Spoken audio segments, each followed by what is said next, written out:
السلام علیکم ورحمۃ اللہ وبرکاتہ۔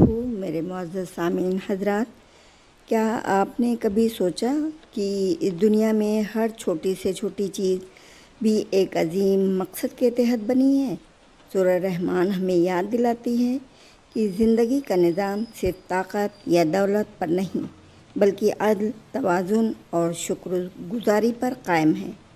آئیے چلتے ہیں، آج ہم سورہ رحمان کی ان عظیم آیات کو سنتے ہیں جو ہماری روزمرہ زندگی کو رب کی نشانیوں سے جوڑ دیتی ہیں۔ تلاوت قرآن۔ اعوذ باللہ من الشیطان الرجیم، بسم اللہ الرحمن الرحیم۔ آیت نمبر 9، وَأَقِيمُوا الْوَزْنَ بِالْقِسْطِ وَلَا تُخْسِرُوا الْمِيزَانَ۔ ترجمہ، اور انصاف کے ساتھ پورا تولو اور ترازو میں کمی نہ کرو۔ شارٹ تفسیر: یہ صرف کاروبار یا خرید و فروخت کی بات نہیں ہے، بلکہ یہ پیغام زندگی کے ہر معاملے میں ہے، یعنی اپنے رشتوں میں، باتوں میں اور فیصلوں میں عدل قائم رکھو۔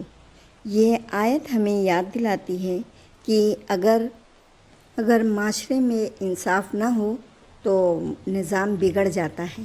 آیت نمبر 10، وَالْأَرْضَ وَضَعَهَا لِلْأَنَامِ۔ ترجمہ، اور زمین کو سب مخلوق کے لیے بچھا دیا۔ تفسیر: ذرا سوچئے، یہ زمین کتنی وسیع ہے جہاں ہم چلتے ہیں، رہتے ہیں اور کھاتے پیتے ہیں۔ یہ کسی انسان کی محنت سے نہیں بلکہ اللہ تعالیٰ کی قدرت سے ہے، تاکہ ہر مخلوق کو سکون اور سہولت مل سکے۔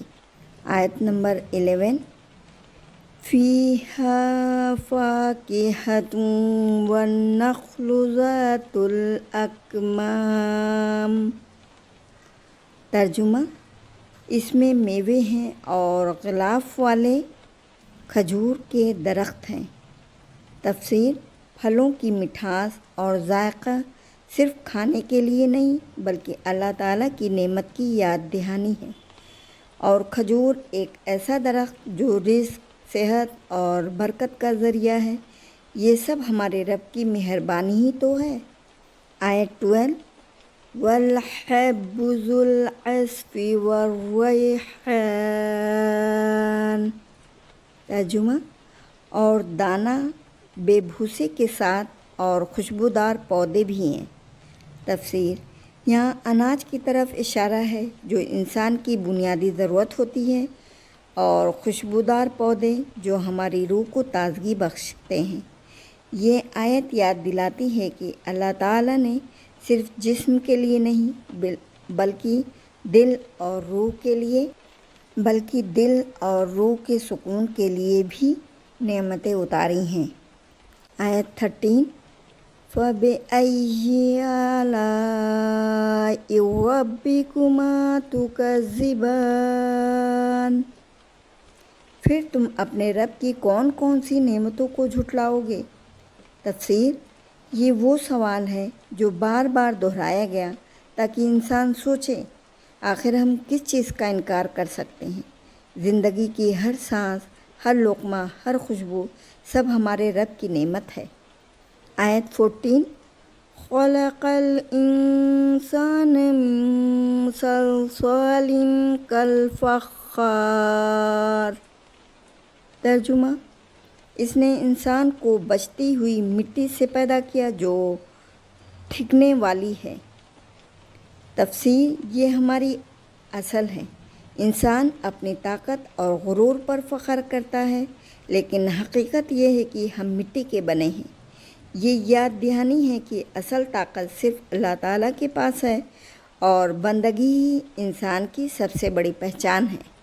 میرے عزیز دوستوں، یہ تھی سورہ رحمان کی وہ آیات جو ہمیں عدل، زمین کی نعمتوں اور اپنی حقیقت کا شعور دیتی ہیں۔ آئیے آج ہم یہ عہد کریں کہ اللہ تعالیٰ کی ہر نعمت پر شکر گزار رہیں گے اور اپنے معاملات میں انصاف قائم کریں گے۔ کیونکہ یہی قرآن کا پیغام ہے، یہی ایمان کی پہچان ہے۔ اگر ابھی تک آپ نے ہمارے چینل کو سبسکرائب نہیں کیا ہے تو ضرور کیجیے، تاکہ یہ قرآن و حدیث کی روحانی ویڈیوز آپ تک پہنچتی رہیں۔ اللہ تعالیٰ آپ کو اس کا اجر عظیم عطا فرمائے، آمین۔ وآخر دعوانا الحمدللہ رب العالمین، جزا اللہ عنا محمد صلی اللہ علیہ وسلم۔ آج کے لیے اتنے کافی ہے، ملتے ہیں نیکسٹ ویڈیو میں، تب تک کے لیے بائے بائے، اللہ حافظ۔